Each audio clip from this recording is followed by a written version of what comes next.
Volodymyr Dubovik, Associate Professor at the Department of International Relations, Mechnikov National University in Odessa, that's in Ukraine. He joins us virtually from Lviv. Good morning to you, Prof. Thank you for your time this morning. Good morning to you, sir. Good morning. Let's start off from the situation where you are. What's it like on the ground there in Lviv? We know that in the earlier stages of the war, Lviv was one of the cities that were quite in the center of it. But what's the situation like now? It's relatively quiet comparing to many other parts of Ukraine. For instance, my hometown Odessa is in a more nervous situation. We had some missile strikes, including one 3 days ago, where a number of people got killed and wounded in a high-story, 9-story apartment building, and also 2 summer camps nearby were hit by Russian missiles. Even worse, of course, is in Donbass, in the eastern part of Ukraine, where the heavy fighting is taking place, and many cities and towns are basically razed to the ground.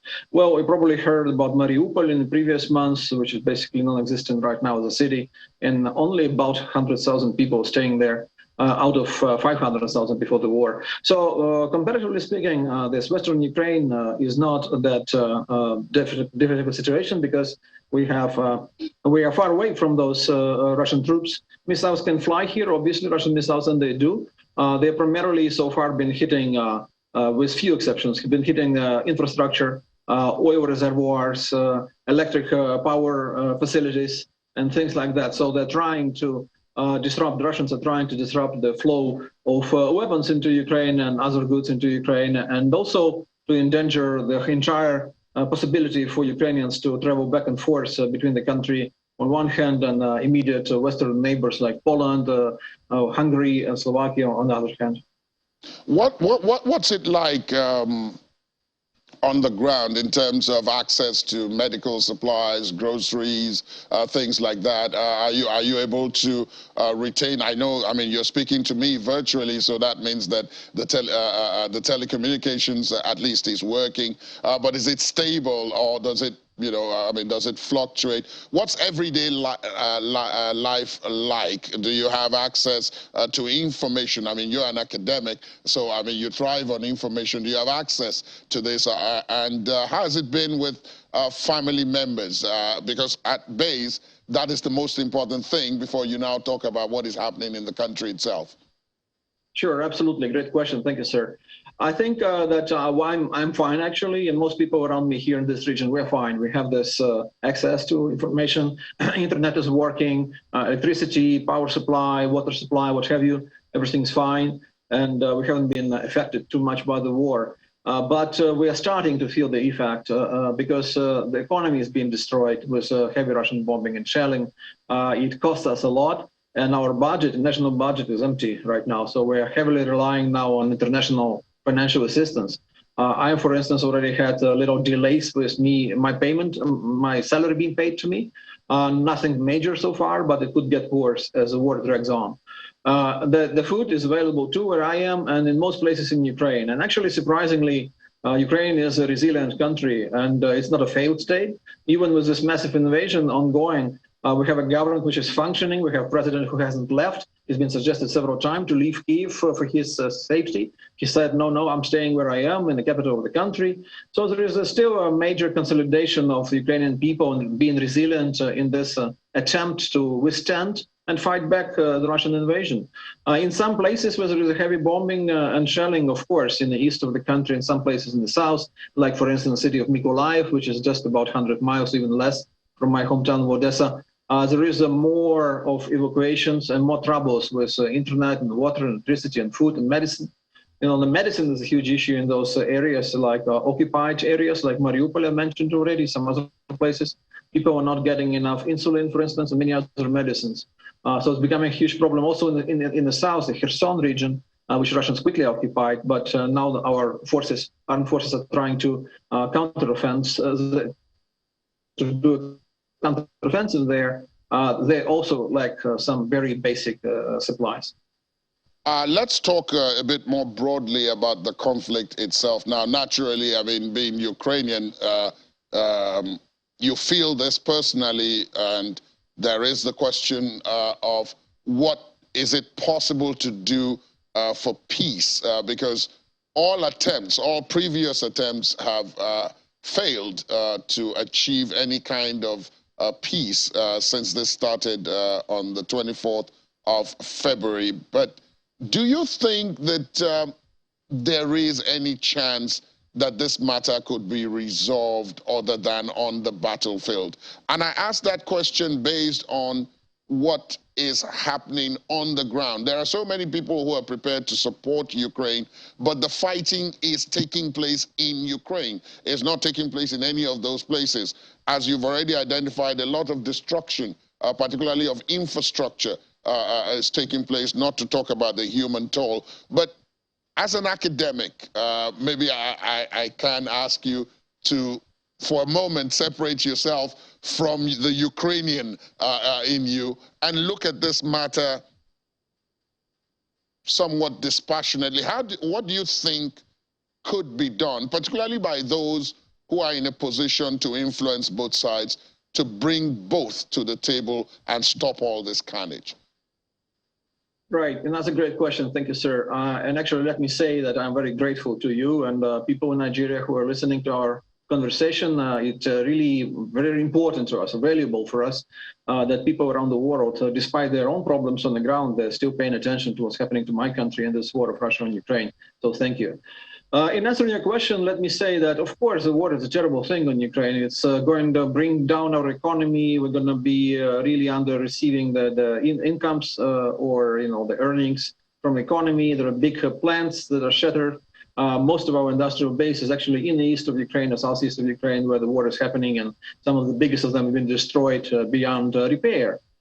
So the people who are leaving Ukraine, as you know, there are refugees. They say about 5 to 6 million people outside of Ukraine.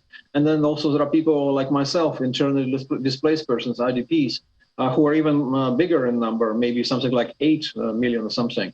So altogether, refugees plus IDPs, it's 1/3 of Ukraine's population. And people had to leave quickly because in the early days of invasion, Russian troops were advancing quite quickly. So people left really quickly with all they had, a couple of bags and things like that. Now already there have been numbers I've been seeing yesterday that about 1 million people of Ukrainians don't have housing anymore because of shelling, because their buildings are, being destroyed. Most of the Ukrainians actually live in big apartment buildings. So if you have a missile hitting one of those, basically an entire building is out of shape. You cannot return to live there. So it's a heavy, heavy toll, and we're well aware of that. There are funerals every day in each and every town of Ukraine. We're seeing soldiers being brought back from the front line in coffins. And we therefore want peace. But the peace shouldn't be achieved by any means. That's an opinion of not just of our government, but of the people. We had a sociological poll the other day, I think about 3 or 4 days ago. And 80+% of Ukrainians say that they want peace, but not at the cost of conceding some lands of Ukrainian lands to Russia. And also people understand that if we sign this unfavorable deal to us, to Ukraine, it would only embolden Russian aggression in the future. They would want more lands. They would see that by force, they can actually conquer more of Ukraine. The idea of independent, sovereign Ukraine outside of Russian sphere of influence, that's what really bothering people in Kremlin, in Moscow.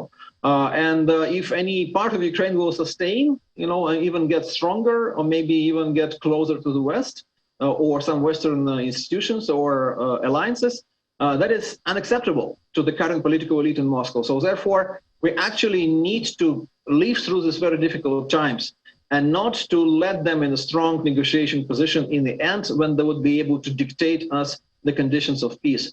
That's how it is. And also because of the war crimes we have discovered here in Ukraine, in some towns that were under their control and then were liberated by Ukrainian forces, hundreds and thousands of people have been just killed summarily.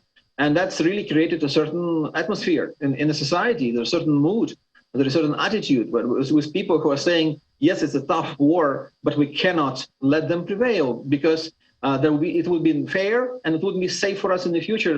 Because if they prevail this time again, in the future, they will come again with more invasions, and we don't want to see that. Let's take a look at the neighbors here.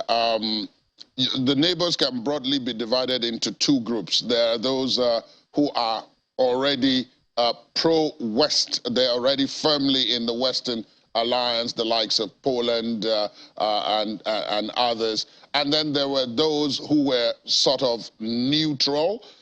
So you had Sweden, you had Finland and Norway and so on, who were neutral countries, so to speak. And then you had those who were pro-Western, but quite friendly with Moscow, the likes of Hungary as well, who are in the EU.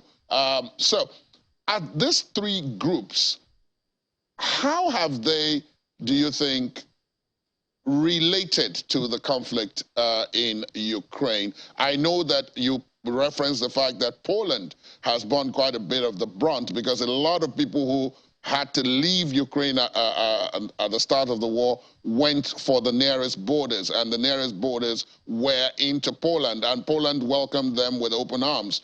By the last count, about 4 million or just under 4 million went to Poland. Whether they stayed in Poland, of course, is an entirely different matter, but they went there initially. So what has been the reaction in that regard from what you know and from what you're told by those that you have spoken with? Right. I'll try to be concise because I can easily do a lecture for an hour and a half on this. But the only one thing, Norway is in NATO, and Finland and Sweden will be joining soon, and therefore the entire Scandinavian region plus Finland will be within NATO soon. And I'd like to say that, yes, so we are getting some assistance from all of those countries you mentioned and many others. So let's not get it wrong in the sense that some countries wish us to lose this war or something. That's not true. Some countries are joining by sending financial assistance, others sending weapons. For instance, there is the International Contact Group on Ukraine's defense, which started at the meeting at the US base in Germany called Ramstein. So a lot of people call it the Ramstein process. There's 40 plus countries there who are somehow interested in helping Ukraine. And it's not just European countries or, say, Canada and US. It also has countries in the Pacific, like South Korea, like Japan, like Australia, New Zealand. So it's quite a broad coalition of countries that are helping Ukraine during these difficult times. Other countries would probably just host refugees. Hungary, for instance, yes, a specific policy, very peculiar one by Mr. Orban, their prime minister, who has a big beef and a trouble and a history of troubles with European Union's Commission, trying to push him to do certain things. He doesn't want to do that way, and he tries to do it in his certain way, and he likes Mr. Putin and cherishes direct connection to Mr. Putin. So, but in other senses, Hungary is also helping us. They haven't blocked the sanctions so far against Russia, and they haven't actually refused to take our refugees. And actually, percentage-wise, if you compare the population of the country and how many refugees are coming in, Hungary is having quite a high percentage of Ukrainian refugees. It's a small country, so of course it's not too many people. But yes, I mean, there could be some divisions in this coalition over time because the war is becoming more protracted. It's dragging on, and the people are beginning in the West, in the countries that are allied with us in many ways or supportive of Ukraine. People are beginning to question and as like, how long can we do that? Because we already have inflation, we already have higher gas prices, we already have some effect of the sanctions on Russia, but the effect on economies of the countries that introduce the sanctions. So is Ukraine that important that we're spending so much money to help them? And so there will be such voices, obviously, and of course Moscow is hoping and counting on the people in the West losing their patience. The coalition of pro-Ukrainian countries unraveling, and in the end, Ukraine staying one eye to eye, so to speak, with Russia. But that wouldn't happen. There'll be some countries, maybe not the entire European Union, but many countries in the European Union that would continue to support Ukraine. And President Biden, frankly, said the other day as well that the US will support Ukraine as long as it takes for us not to lose this war. It's a different emphasis. If you talk to American administration a month and a half ago, for instance, they were saying Ukraine is winning and Russia is going to be defeated. They're not saying such thing anymore, but they are definitely going to try to help us with other allies to be more successful on the battleground, and also already thinking about rebuilding the Ukrainian economy when the war is over.